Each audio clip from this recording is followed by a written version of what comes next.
Nós estamos nos nossos domingos numa caminhada no livro de Esther. E hoje nós vamos caminhar 3 capítulos nesse livro. Talvez você ouvindo isso agora, você está pensando, meu Deus, então vão ser 2 horas de pregação. Não se preocupe, serão 3. Uma para cada capítulo. Estou brincando. A gente vai fazer um resumo. Mas como eu já disse no nosso encontro anterior, o livro de Esther é como uma peça de teatro escrita com várias cenas, com reviravoltas. É uma história incrível, uma história fantástica. E o que nós vamos fazer aqui é justamente caminhar nessa história, e eu vou destacar aqui em cada capítulo partes dessa história, e depois nós vamos aplicar isso à nossa vida. O livro de Esther tem sido um livro muito desafiador para se pregar. Por quê? Porque quando a gente estuda teologia, faz lá o seminário, etc, etc, etc, nós estudamos também uma matéria chamada homilética, que é a arte da pregação. E nela você tem estruturas, você tem formas, você tem tudo isso. E a verdade é que no livro de Esther, eu não estou usando nada disso. Eu estou tendo que fazer uma nova forma, praticamente essa está sendo a ideia. Mas tem sido fantástico poder viver essa experiência. Então eu quero convidar você para abrir lá no livro de Esther, capítulo 3. Opa, está desligado esse negócio. Nós vamos ler do verso 1 ao verso 7, mas como eu já disse, nós vamos caminhar até o verso 5. Então, diz assim o texto: Depois desses acontecimentos, o rei Xerxes honrou a Amã, filho de Amedata, descendente de Agag, promovendo-o e dando-lhe uma posição mais elevada do que todos os demais nobres. Todos os oficiais do palácio real curvaram-se e se prostraram diante de Amã, conforme as ordens do rei. Mardoqueu, porém, não se curvava nem se prostrava diante dele. Então os oficiais do palácio real perguntaram a Mardoqueu: por que você desobedece à ordem do rei? Dia após dia eles lhe falavam, mas ele não lhe dava atenção e dizia que era judeu. Então contaram tudo a Amã para ver se o comportamento de Mardoqueu seria tolerado. Quando Amã viu que Mardoqueu não se curvava e nem se prostrava, ficou muito irado. Contudo, sabendo quem era o povo de Mardoqueu, achou que não bastava matá-lo. Em vez disso, Amã procurou uma forma de exterminar todos os judeus, o povo de Mardoqueu, em todo o império de Xerxes. No primeiro mês do 12º ano do reinado do rei Xerxes, no mês de Nisã, lançaram o pur, isto é, a sorte, na presença de Amã para escolher um dia e um mês para executar o plano. E foi sorteado o 12º mês, o mês de Adar. Vamos orar? Pai, obrigado, Deus, pelo grande privilégio que temos de estarmos aqui. Pai, o nosso coração se enche de alegria. É bem verdade que há limitações, mas é prazeroso demais estar reunido com o teu povo, poder adorar, entregar o coração e partilhar da mesa com o Senhor, ó Pai. Pai, nós já vivemos experiências fantásticas aqui até nesse momento. Por isso eu peço a Ti que o Senhor fale por meio da Tua palavra. Que o Senhor me use pela Tua graça e pela Tua misericórdia. E que Teu Espírito Santo cause verdadeira transformação em nós, ó Pai. É a oração que eu faço a Ti em nome de Jesus. Amém. Meus irmãos, nós já caminhamos no livro de Esther alguma coisa. Nós já vimos que Esther se tornou esposa de Xerxes por um grande acaso, né? A rainha original, vamos dizer assim, não quis se dar ao ridículo de quando Xerxes chamou ela para estar nua diante de todos os príncipes e todos os povos do reinado dele. Então a rainha se negou, a rainha Vasti.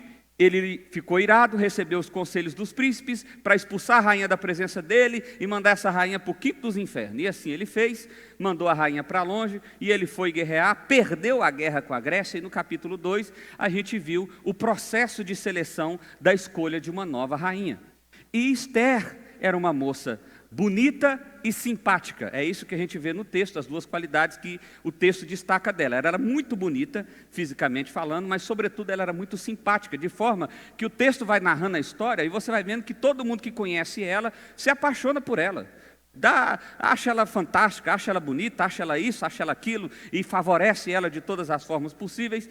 E o próprio rei Xerxes, quando encontrou ela, ficou louco, apaixonou, ficou doido, falou, vamos casar, não deu nem tempo de fazer nada, vamos casar, vamos resolver isso logo, e pronto, e casou, e beleza. E você vai lembrar que no capítulo 2, a história termina dizendo o seguinte, que Mardoqueu, aliás, deixa eu fazer um parêntese aqui, porque semana passada eu falei o nome desse homem errado todas as vezes. Todas as vezes. Se você pegar a Bíblia, você vai ver que, dependendo da tradução que você usar, tem duas formas de chamar o nome dele. Mordecai ou Mardoqueu. O que eu fiz? Inventei um novo nome juntando as duas coisas.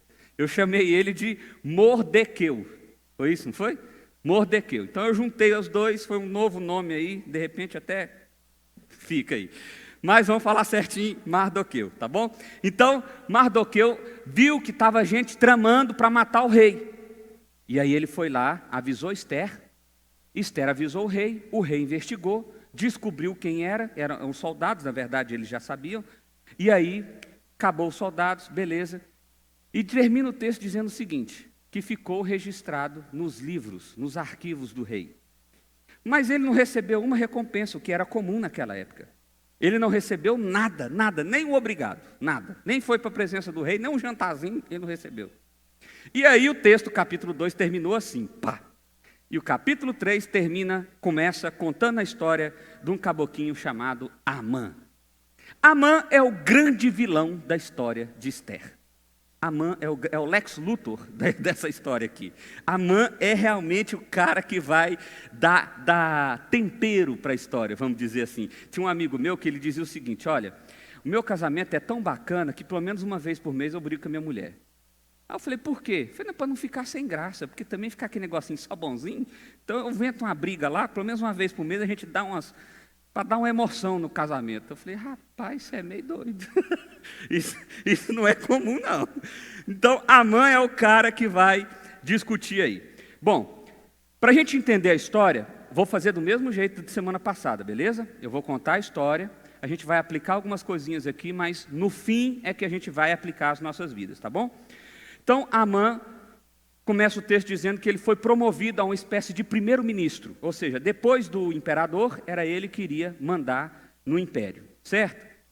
A gente não sabe por que isso aconteceu, ele provavelmente já era um oficial, ele já era um bom de serviço, alguma coisa assim, Xerxes precisava de uma pessoa dessa, nomeou Amã. Mas é interessante que isso é justamente depois da narrativa que Mardoqueu era justamente o cara que tinha salvado o rei da morte. Agora, quando a gente vai ver quem é esse Amã, a história fica mais interessante ainda, porque o texto diz o pai dele e diz da descendência dele. Significa que Amã era um amalequita. E o que tem a ver ele ser amalequita? Os amalequitas eram para ser um povo exterminado sobre a terra. Amalequita era um inimigo perverso de Israel. E teve uma vez que Deus chegou para Saul, o rei Saul, e mandou matar os amalequitas. E era para matar todo mundo, até os animais, não era para sobrar nem um coelhinho. Era para matar todo mundo. Mas Saul, achando que era ele que estava vencendo a guerra, matou a cidade, matou muita gente, mas guardou uma galera. E principalmente a galera que ele guardou foi justamente os nobres. E os bois mais bonitos e etc e tal. E aí o profeta Samuel vai justamente a Saul e fala, você é um maldito. Você não obedece a Deus não, na minha versão, tá bom? E é justamente por causa dessa atitude que Samuel diz que Saul iria perder o trono. Mas olha só o que Saul fez. Sabe quem que era o descendente de Amã? Um cara chamado Agag. Sabe quem que era Agag? O rei que Saul preservou. Olha só. Agora a história fica mais interessante quando a gente volta para o capítulo 2 e vai ver a descendência de Mardoqueu. Eu estou com medo de falar errado. A descendência de Mardoqueu e vai descobrir que ele era descendente de quem? Do rei Saul. E aí você começa a entender por que acontece o que acontece aqui. Qual era a ordem? Esse aí é o primeiro-ministro. Ele passou todo mundo, prostra diante dele. É a ordem do rei. Por quê? Porque ele é a própria representação do imperador. Mas Mardoqueu não. Desse homem aí, esse aí eu não dobro de jeito nenhum. E aí os outros príncipes, os outros trabalhadores ali do palácio perguntaram para Mardoqueu, por que você não se prostra? E ele ficava ignorando, ficava ignorando. No fim a resposta dele era só o seguinte, é porque eu sou judeu. Só isso. Aí faz sentido. Porque quando a gente olha a história de Mardoqueu, você vê que ele tem uma raiz muito forte com a história de Israel. Ele fazia parte da linhagem dos reis. Ele contou a história de quando o povo foi retirado lá de Israel e levado para a Babilônia. Mardoqueu tinha um amor, uma paixão por Israel e por sua história. E ele sabia quem eram os amalequitas, que os amalequitas eram os malditos que Deus já tinha mandado exterminar, mas por causa de Saul eles sobreviveram. Então o tal do Amã não era nem para estar vivo. E ele disse, os amalequitas sempre foram malditos conosco, eu não vou me prostrar diante desse homem. E aí a história continua. Do verso 3 até o verso 6, você vai ver essa tensão de Mardoqueu, explicando por que não vai se prostrar. Mas aí Amã fica enfurecido. Quem esse caboclo está achando que é para me desrespeitar? E ele fica cheio de ódio no coração. Só que o que os soldados fizeram? Foram lá, contaram o que estava acontecendo, mas explicaram o motivo. Qual era o motivo? Ele era judeu. Amã também tinha uma descendência. Amã também tinha uma história. Quando falou que era judeu, meu amigo, Amã deve ter... entendi tudo, agora está explicado. Então agora é o seguinte, eu podia muito bem ir lá e matar Mardoqueu e acabar com essa história. Mas eu não vou fazer isso não. Eu vou matar todo mundo. Eu vou exterminar todos os judeus. Aquilo que o Deus deles disse que iria fazer conosco, eu vou fazer com esse povo. E aí Mardoqueu começou a traçar um plano. E ele marcou o dia do extermínio. O dia do extermínio. E lançou na sorte. Olha só. Vamos marcar um dia onde vai ser liberado, matar todos os judeus que vivem no império da Pérsia. E nós vamos matar todo mundo. Pois bem, ele tirou na sorte, deu 11 meses depois daquela data em que eles estavam vivendo. E aí ele foi lá para o imperador, porque apesar dele ser o primeiro-ministro, ele não tinha ordem para assinar o papel. Então ele foi lá no imperador e contou a história para o imperador. Tem um povo aí, eles têm umas leis diferentes, eles têm um jeito de fazer diferente, eles não contribuem com nada aqui, não tem imposto, não tem nada. Eu estou falando o seguinte, nós podíamos exterminar esse povo, acabar com esse povo. Xerxes não estava nem aí para o império dele, ele estava preocupado com a Grécia, que estava crescendo, que ele já tinha perdido uma guerra. Então as coisas internas, ele não estava preocupado, ele estava preocupado era com o inimigo externo. Ele só falou assim, beleza, é isso que você tem que fazer? Então faz. Mas eu já até marquei um dia, vai ser daqui 11 meses, no mês tal, no dia tal. Beleza. Xerxes, não, ok, está aqui, toma um anel aqui, carimba aí, é isso. E aí ele pega, faz o decreto. E aí tem um detalhe, gente, presta atenção nisso aqui. Na lei persa, quando o imperador fazia um decreto, aquilo era irrevogável. Nem o imperador podia falar, não é mais para fazer. Está no papel, acabou. Guarda essa informação aí que ela vai ser importante depois. E assim termina o capítulo 1. O decreto é dado, isso é espalhado por todo o império, é tipo um correio mesmo, sai espalhando lá nos murais da cidade, dia tal, mês tal, vamos matar todos os judeus do Império Persa. Assim acaba a história. A gente vê um Amã, o vilão da história, surgindo. Ele agiu como uma cobra sorrateira no imperador, porque ele não falou quem era o povo. O imperador também estava nem aí, não perguntou. Ele não explicou bem os motivos. E um detalhe que eu esqueci de contar aqui. Amã prometeu para o imperador o pagamento de um dote, uma recompensa, o equivalente a 70% do que o império arrecadava no ano. Prestou atenção nisso aqui? O império arrecadava, vamos supor, R$1 milhão. Ele ofereceu que no próximo ano eu vou te entregar R$1.750.000 de impostos. Ou seja, a arrecadação do ano que vem vai ser maior. Eu vou fazer isso como recompensa por você ter permitido eu exterminar esse povo. A cabeça de Amã estava funcionando da seguinte forma: o povo judeu era um povo próspero, eles sempre foram. Mesmo lá, no meio do exílio, eles eram prósperos. Então, na cabeça de Amã é o seguinte: eu mato todo mundo, pego todos os bens, pego todo o ouro, pego todos os pertences e entrego como recompensa para o imperador. Beleza. E talvez é por isso que o imperador topou. Acabou o capítulo 1, acabou o capítulo 2, capítulo 3, perdão. Agora a gente entra para o capítulo 4. O capítulo 4 é o capítulo fantástico, é o capítulo mais importante aqui que a gente vai meditar hoje. Do verso 1 ao verso 3, você vai ver Mardoqueu se lamentando. Mardoqueu vestiu um pano de saco, enfiou a cabeça na terra, foi para a porta do palácio e ficou lá chorando e lamentando, provavelmente dizendo: que besteira que eu fiz. Porque se ele se curva diante do homem, beleza, tranquilo, nada disso tinha acontecido. Mas ele não se curvou. Ele não se curvou. Percebe que Mardoqueu faz isso por causa de quem Amã era. Porque provavelmente Mardoqueu se curvava diante de Xerxes. Porque se não se curvasse, iria ser morto. O problema dele não era se curvar diante de alguém. O problema dele era se curvar diante de um amalequita. Esse que era o problema. E aí, do verso 1 ao verso 3, você vai ver Mardoqueu se lamentando, chorando, desesperado, na porta do palácio. Essa informação chega para Ester. Ester logo fica preocupada porque as suas funcionárias vêm e falam: olha, o seu pai, primo pai, né, está lá chorando aqui, desesperado, lamentando, dando com a cabeça no muro, não sei. E aí, nós precisamos fazer alguma coisa. E a Ester fala: não, leva a roupa. Contaram que ele tinha rasgado as roupas, que ele estava com pano de saco, aquela coisa toda. Leva as roupas para ele, levou roupa para ele. Mardoqueu falou: não, vou vestir não. Meu período é de lamentação, meu período é de desespero. E aí Ester, então, alguém descobre o que está acontecendo. Aí Mardoqueu vai e conta para o soldado, para o eunuco que trabalhava com Ester, tudo o que estava acontecendo, e ele conseguiu mais, ele conseguiu uma cópia do decreto para entregar para Ester. Então Ester lê o decreto e tal, e etc. E ele manda um desafio junto. Ele fala assim: olha, você precisa interceder junto ao rei.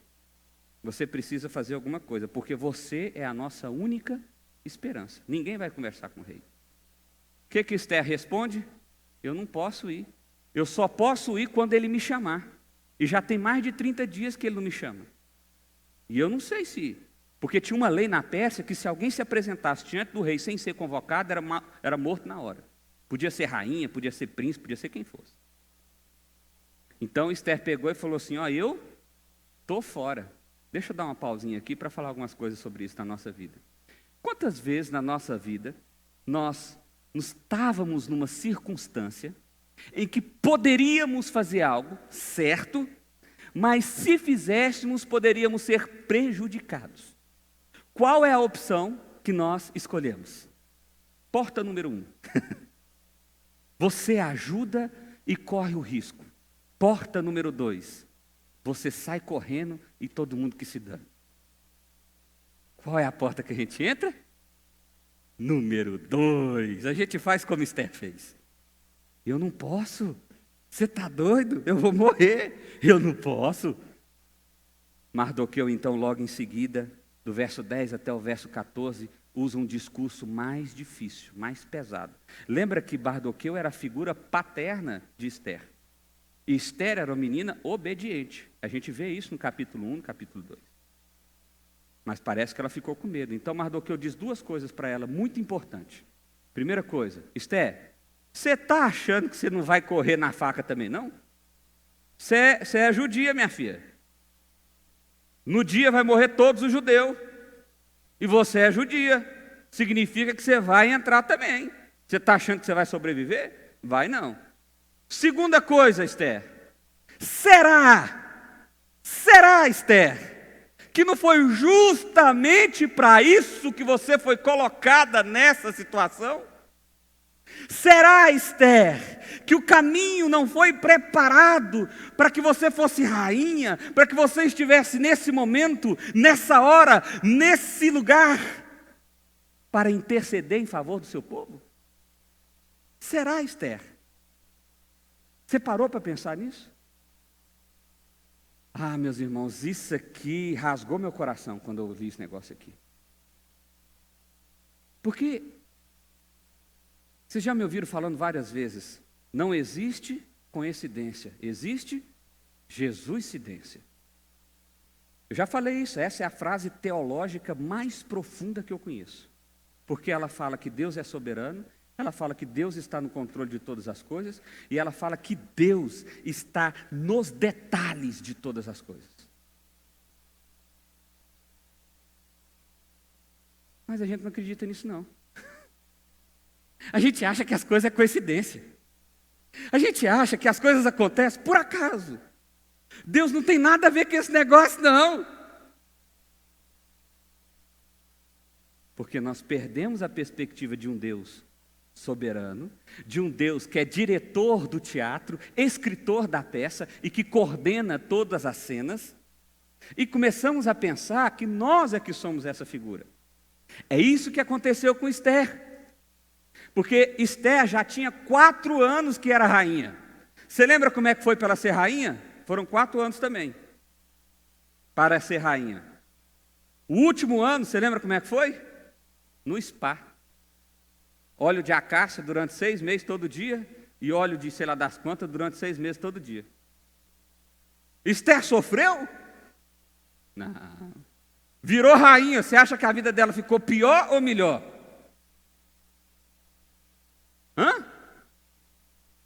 Como pretensa rainha, ela ficou no spa 1 ano.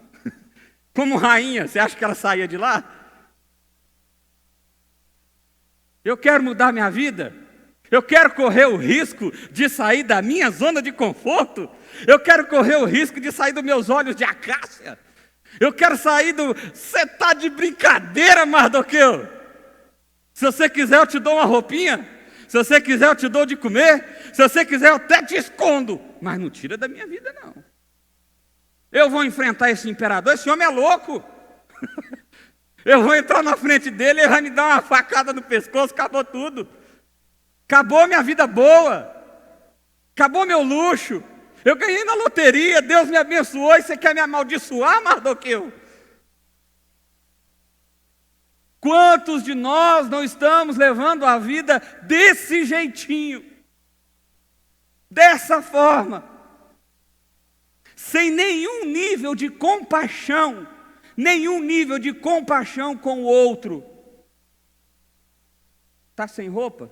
Vou arrumar as roupas para você. Mas acolher, resolver o problema, estou fora. Posso não. Aí não, aí você pulou o corguinho. Foi você que fez a besteira, Mardoqueu. Se vira. Não é assim? Não é assim que a gente pensa? Resolve. Tem nada a ver com isso. Estava nem sabendo de decreto. O que eu fiz para esse decreto acontecer? Nada. Estou aqui quietinho no meu canto, meus olhos de acácia, nas minhas caixinhas de uva aqui e tal. Você percebe, meu irmão, que a gente vive a vida como se nós fôssemos o real condutor dela? Esther, por um momento, esqueceu de como ela se tornou rainha. Por isso que Mardoqueu faz essa pergunta: será que você não está aí para isso? Será que você não foi colocado aí justamente para isso? E a pergunta que eu tenho para fazer para você é justamente essa. Será que você não está vivendo, que você está vivendo, justamente para ser bênção na vida de alguém? Será que Deus não te colocou nessa posição, nessa situação, nesse lugar, para você ser um canal de bênção na vida daqueles que te cercam? Será que não foi justamente para isso que Deus te conduziu para esse momento da história? Porque, meu irmão, a coisa só faz sentido se você perceber que é Deus que é o grande diretor desse drama chamado vida. Se você achar que é você quem conduz, é você quem faz, é você quem realiza, então você simplesmente diz: olha, eu não posso. Mas aí é bom demais, porque Mardoqueu era menina crente. Esther era uma menina crente. Esther era uma menina de Deus. O pai dela falou com ela firme e ela acordou, ela despertou. Ela falou, tem razão, é verdade. E o que crente faz na hora que tem que tomar uma atitude difícil, na hora que precisa de coragem para ir? O que crente faz? Fala com o pai. É assim que, por exemplo, eu faço na minha vida atual. Quando eu vou tomar uma decisão, quando eu preciso tomar uma decisão difícil, quando eu preciso dar um passo que é mais complexo, para quem que eu ligo? Meu pai. Meu pai aqui e meu pai lá. Pai, a situação aqui e tal, o que você acha? Às vezes, na maioria das vezes, meu pai nem tem resposta. Mas o meu pai lá tem. Eu falo com ele, eu clamo, eu choro, eu grito, eu berro, eu abro meu coração para ele. Pastor, e você ouve a voz dele? Ouço. Sério? Como que é? Assim, igual você está ouvindo agora. Eu leio a Bíblia, ela me conduz por meio daquela leitura, e de repente, mais do que claro está a resposta que eu procuro. É assim que Deus fala, por meio da palavra dele. Se fosse de outra forma, não tinha por que ele preservar a palavra dele. Mas ele preservou, para justamente falar conosco. Agora, presta atenção, meu irmão. Quem é o seu pai? Porque essa é uma boa forma de você medir o seu nível de relacionamento com Deus. Você precisa tomar uma decisão, seu coração está apreensivo, você está ansioso. A sua primeira opção é falar com o Senhor? Será? Tomara que seja. Porque essa foi a opção de Esther. Olha o que Esther fez. Do verso 15 até o verso 17, você pode ler isso lá. Esther pegou e falou assim, Mardoqueu, você está certo. Você está certo, eu preciso agir. Deus me colocou aqui. Eu sou a única pessoa que pode interceder junto ao rei. Eu não posso isentar do papel que Deus me deu, não. Mas é o seguinte, convoca todo o povo para jejuar durante 3 dias. Só depois disso é que eu vou lá falar com ele. Eita, menina crente, né? Essa menina é crente demais, você está doido. 3 dias, não servia só Mardoqueu orar, não. Era para todo mundo orar. E se você ler no início do capítulo, você vai ver que não era só Mardoqueu que saiu com pano de saco na rua, não. A cidade de Suzã inteirinha, os judeus saíram com pano de saco na rua. Desesperado. Olha, o dia da morte está marcado, o dia do extermínio está marcado. Pois bem, Mardoqueu então convoca o povo e o povo ora e jejua por 3 dias. E aí nós chegamos no nosso capítulo 5. E no capítulo 5 acontecem coisas extraordinárias também. O capítulo 5 mostra que é preciso coragem para prosseguir. Ela precisou de coragem para agir e agora ela precisa de coragem para prosseguir. Capítulo 5, a primeira coisa que acontece é Esther indo diante do rei. O texto começa dizendo que acabou os 3 dias, orou e ela foi agora diante do rei. E ela chegou lá, eu penso, ficou lá, porque o tempo todo na caixa, toda bonita e tal. E chegou lá, deve ter um sorrisinho amarelo, deve ter ido bem devagarzinho. E aí o rei estava no trono, diz o texto. O rei estava no trono. E ele olhou Esther, eu penso que Esther devia estar assim, ó. Se tremendo todinha, morrendo de medo. Meu Deus do céu, eu vou morrer. Mas aí ele estende o cetro. E diz, vem, o que você quer? Pode me pedir o que você quiser. Ela fala assim, eu só queria que vocês fossem desfrutar de um banquete. Aí ele, de um banquete? Mas eu queria que você chamasse Amã. Amã? Beleza. E aí, Amã, topa um almoço? Topo. Ninguém era convocado pela rainha para almoçar. Ninguém. A rainha não podia fazer isso. A rainha não podia estar na presença de ninguém, nenhum homem que não fosse os eunucos ou o próprio rei. Mas Esther foi corajosa o suficiente, não só para estar na presença do rei, mas para chamar a Amã, porque ela tinha bolado uma estratégia. Esther não era só um rosto bonito.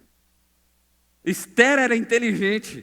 Esther tinha Deus. Esther tinha orado por 3 dias e jejuado por 3 dias, pedido discernimento. Não só ela, todo o povo intercedeu pela vida dela. Todo o povo intercedeu pela vida dela. Não pense que foi por acaso que Xerxes ergueu o cetro e deu permissão para que ela entrasse. Houve intercessão, houve agir de Deus, houve participação do povo. E muitas vezes nós não intercedemos um pelo outro. E perdemos, muitas vezes, a ação extraordinária de Deus por causa disso. Esther, então, vamos almoçar? Vamos. Amã vai orgulhoso. Ninguém vai almoçar com a rainha, ninguém entra no palácio da rainha. E aí eles foram lá, desfrutaram de um banquete maravilhoso. Xerxes ficou tão feliz que falou assim: minha rainha, peça o que você quiser, até metade do meu reino que eu te dou. Aí Esther falou assim: eu só tenho um pedido, assim, mas eu não queria fazer ele hoje. Aí Xerxes, como assim? Não, se vocês toparem, eu vou te responder o que eu quero, mas assim, amanhã, um outro almoço, com a Amã, você vem de novo, Amã? A Amã tá assim, ó. Eu vou. A rainha? Ninguém almoça com a rainha? Você tá doido? Xerxes feliz, alegre, fala, mas um almoço desse? Beleza. Fechado. Amanhã estamos aqui de novo. Aí dá um corte na história, que nem filme mesmo, sabe? Está passando uma cena no lugar e de repente, zoom, volta para outro lugar aqui. Deu uma pausa aqui nessa história, vai para outro lugar. A Amã saiu do banquete feliz. Você pode ver isso a partir do verso 9. Feliz, alegre, satisfeito. Ixi, eu não passei nada, gente. Feliz, alegre, satisfeito.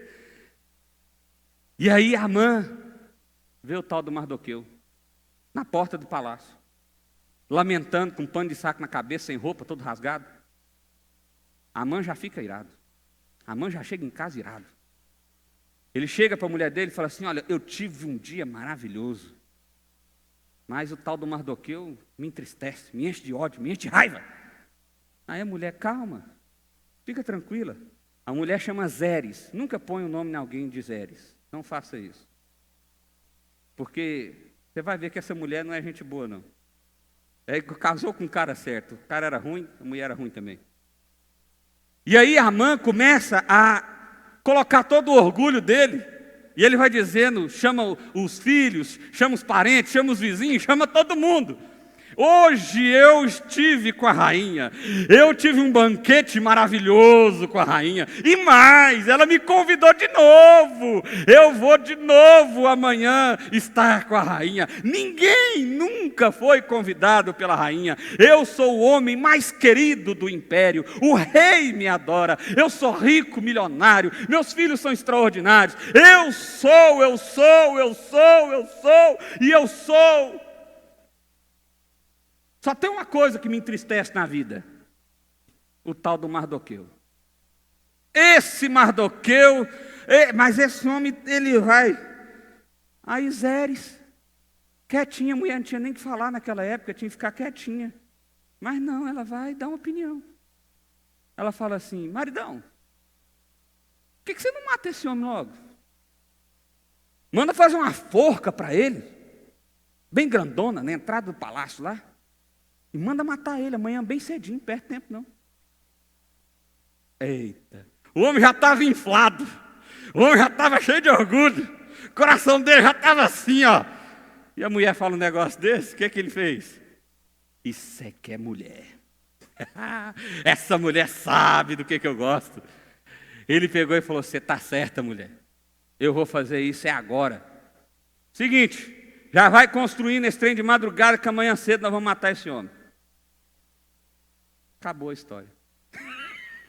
Nós vamos parar aqui, capítulo 5.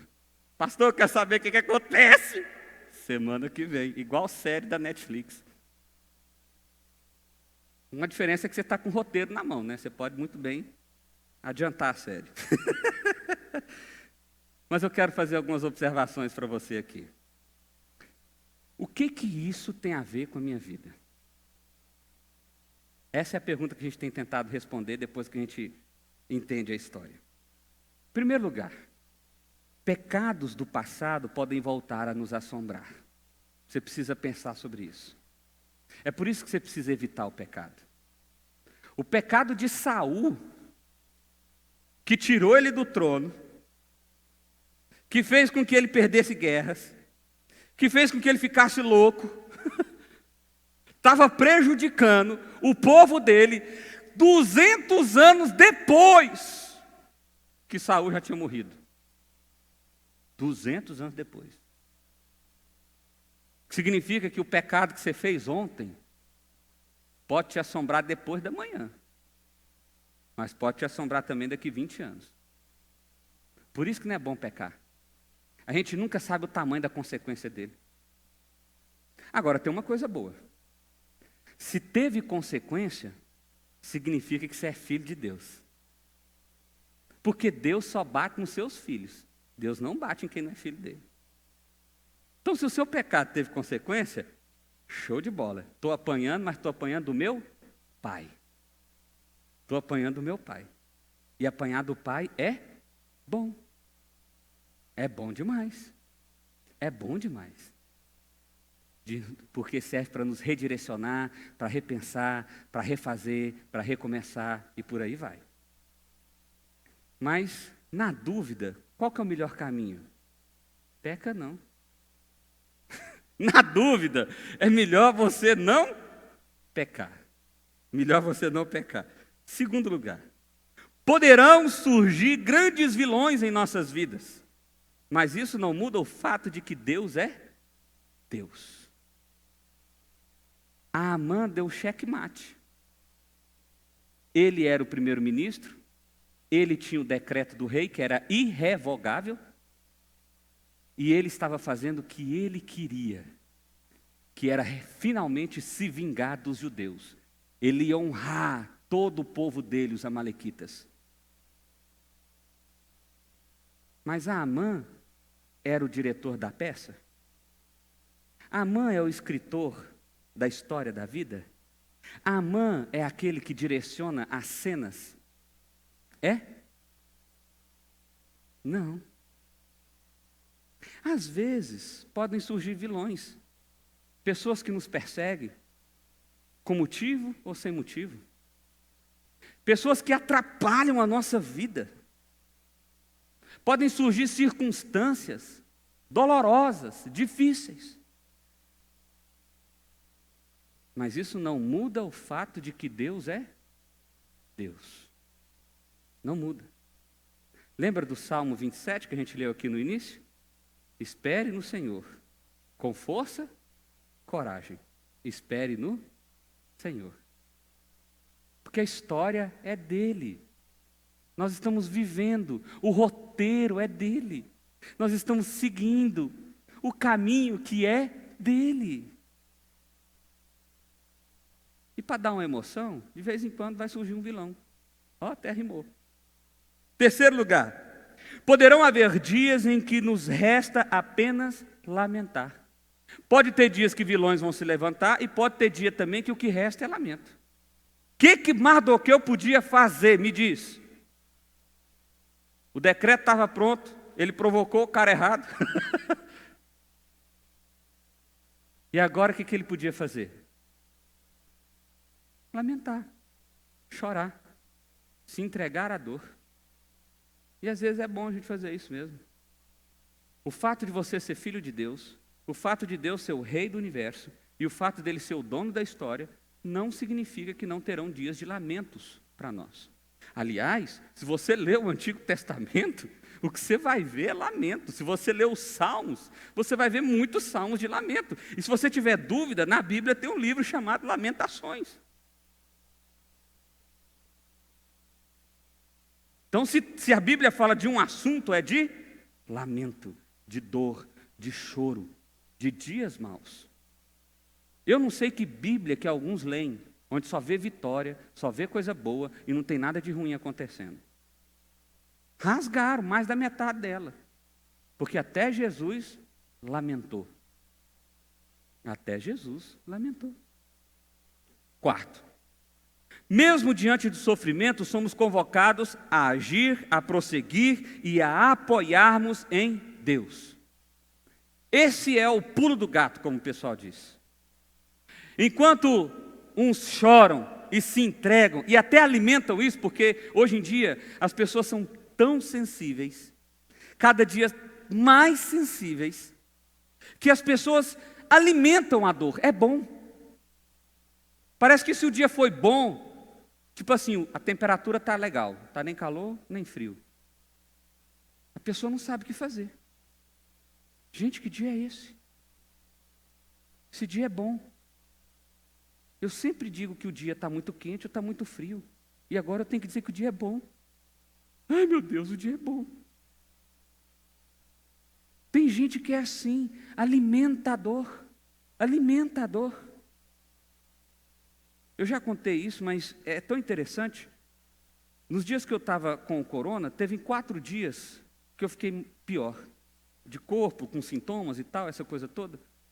Mas o que foi pior nesses 4 dias foi o emocional. Eu realmente desejei a morte. Desejei, eu quis.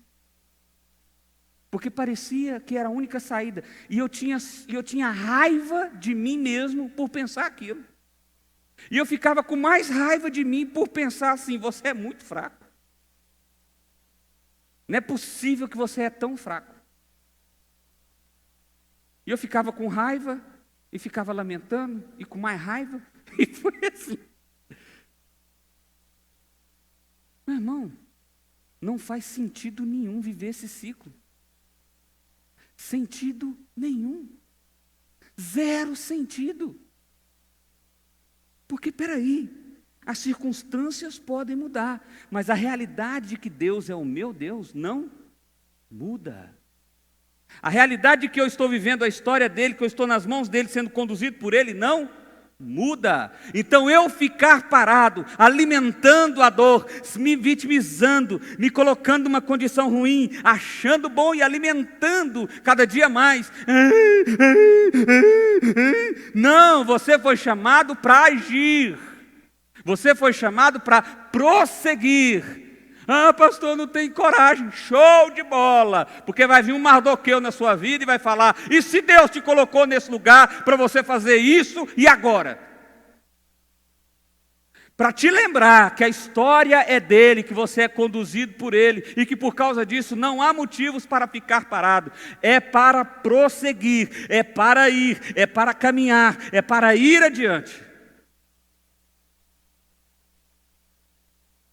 Quinto lugar, o medo não pode nos impedir de agir. É preciso coragem e ousadia. Aqui eu quero usar essa palavra aqui. Nós somos muito medrosos, não somos? Nós somos muito medrosos. Depois que passou o período do corona, eu fiquei doido. Fiquei mesmo. Eu já disse, eu não sou a mesma pessoa, não sou o mesmo pastor, e essa não vai ser a mesma igreja. Pastor, mas a igreja é tão boa. É, mas tem tanto trem para melhorar. E nós não vamos caminhar mais sem melhorar isso, não. Nós vamos fazer um negócio show de bola. Nós vamos arrumar a igrejinha. Igrejona. E nós vamos gerar processos. Pessoas vão servir. E quem não quiser servir, o portão é grande.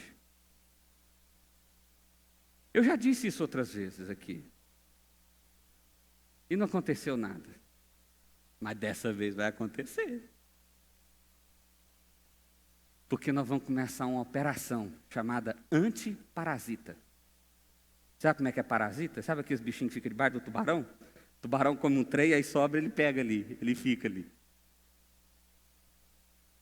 Nós vamos eliminar os parasitas. Porque no reino de Deus, nós somos chamados para agir. Você nunca vai ver uma história na Bíblia onde a pessoa tinha que ficar parada, quieta, onde a pessoa tinha só que esperar. Nunca, você nunca ouviu essa história. O negócio é fazer, e é preciso ter ousadia. Foi isso que Esther teve. Esther orou, Esther pensou, Esther tinha uma estratégia, nós vamos ver que Esther era top, além de bonita, simpática e inteligente, você está doido, é por isso que Xerxes ficou louco. Agora, Esther era ousada, por quê?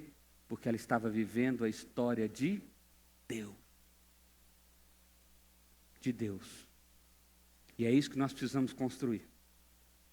Sexto lugar, o que isso tem a ver com a minha vida? Até agora nós comparamos você com Mardoqueu ou com Esther. Mas de repente você é o Amã. De repente você é o vilão da história de alguém. Sabe como que você identifica isso? Orgulho. O orgulho é o maior câncer que o homem pode alimentar. O orgulho é a coisa que pode destruir qualquer pessoa. A gente vê isso claramente no fim da história, quando Amã está falando com todo mundo e está dizendo, olha, eu sou isso, eu sou aquilo, e eu.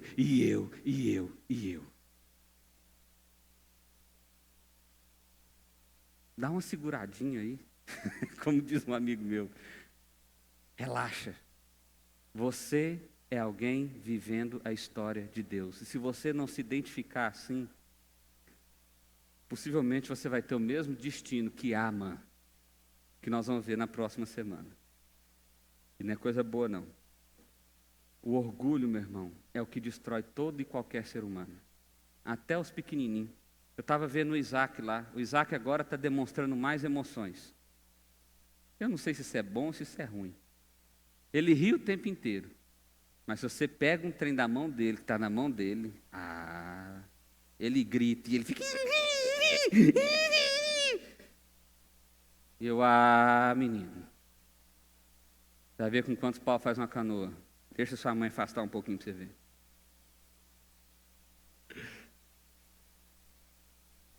Mas é ali, o pecadinho está ali, gente. O pecadinho está ali. O orgulhozinho está ali, borbulhando, ó, nascendo.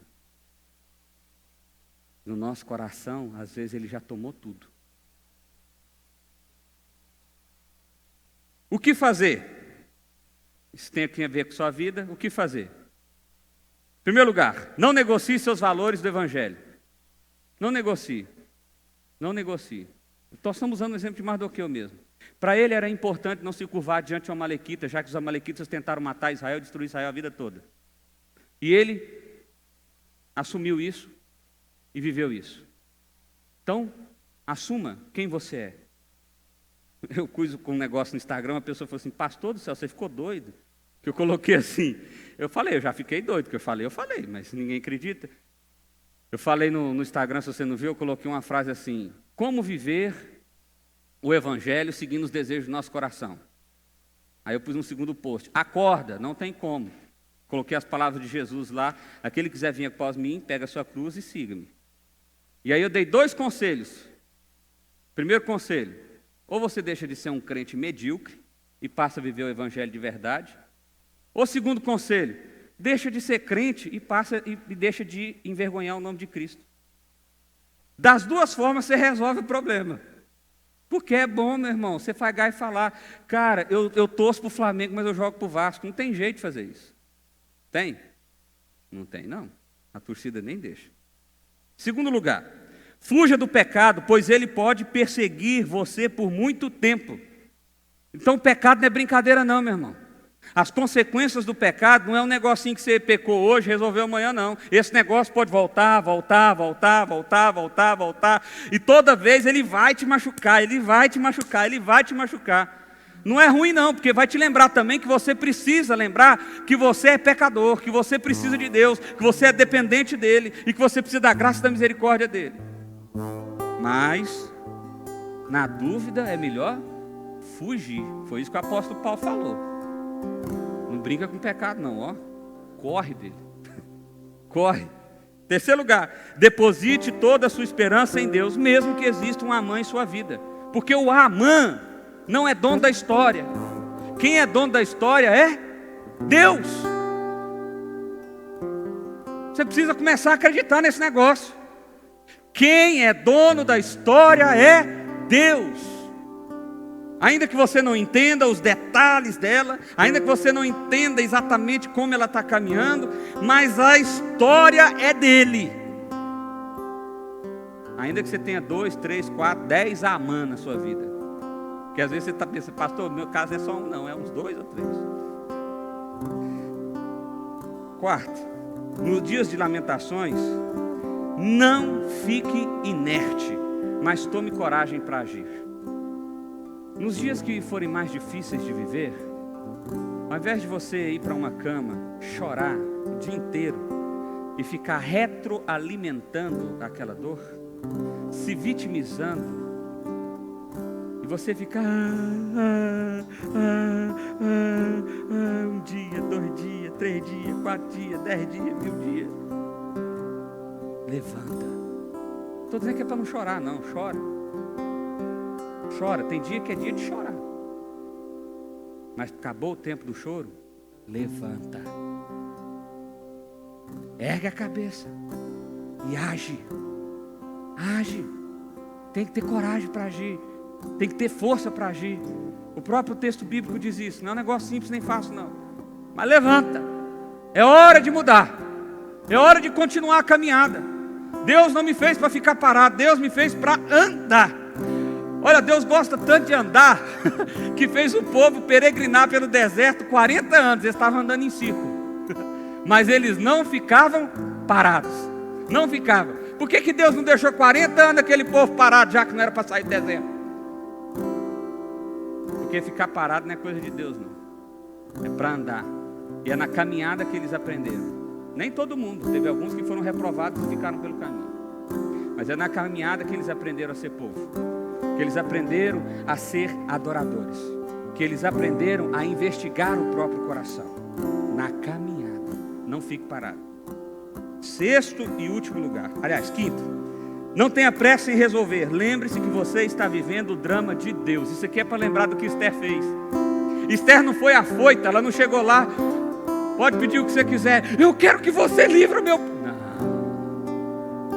Esther está tranquila. Ela está sabendo que a história está escrita por Deus. Ela está sabendo que vai acontecer o que Deus quer que aconteça. Esther está de boa. Esther chega e fala, eu queria só um almoço. E você está pensando, gente, mas que mulher paciente é essa? A mulher ainda chamou o crápula que quer matar toda a família dela.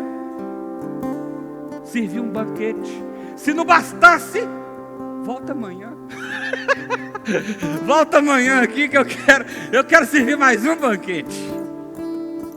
Ah, meu irmão, só age assim quem entende que Deus é o dono da história.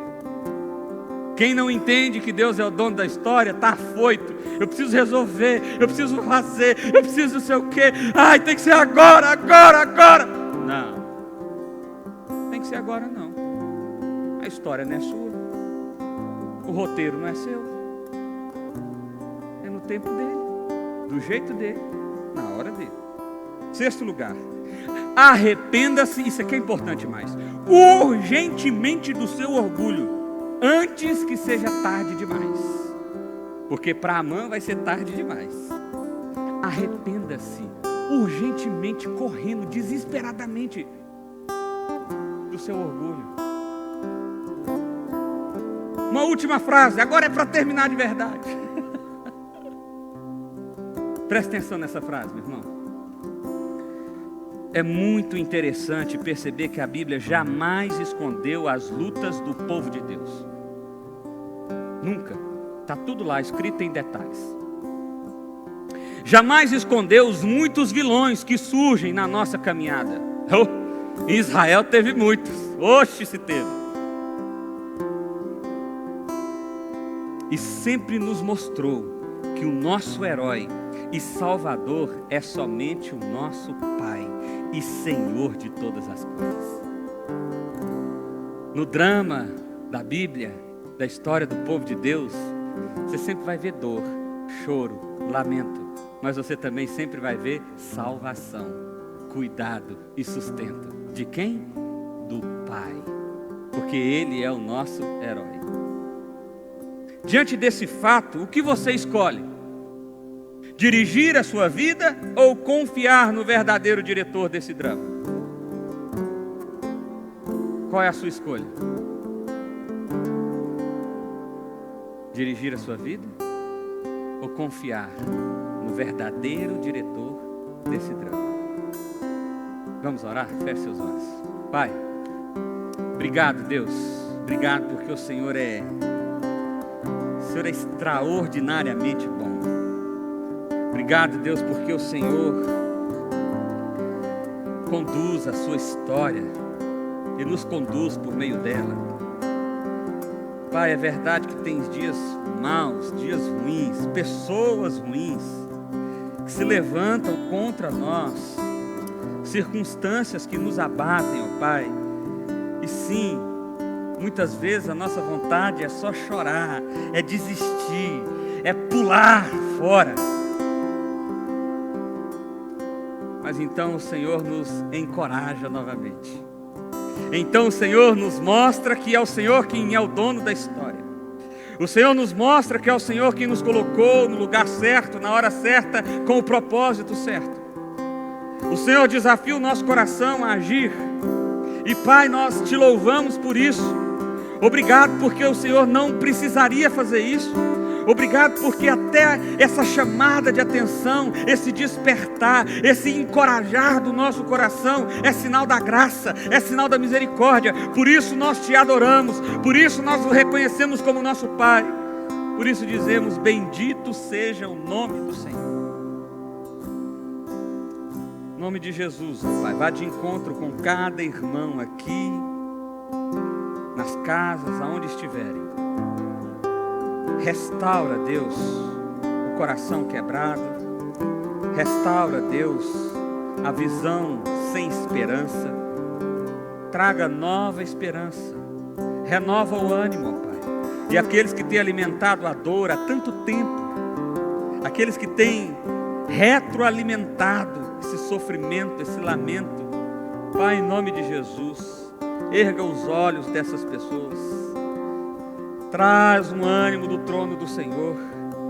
Pai, em nome de Jesus, dê força e coragem para caminhar, para agir, para prosseguir, para enfrentar os desafios, seja eles quais forem. Afinal de contas, o nosso destino é certo. É o encontro glorioso com o Senhor. E nada pode mudar essa realidade. Que em nome de Jesus, ó Pai, o Teu Espírito Santo venha agir sobre nós com poder e ousadia. É a oração que fazemos a Ti, ó Pai, em nome de Cristo.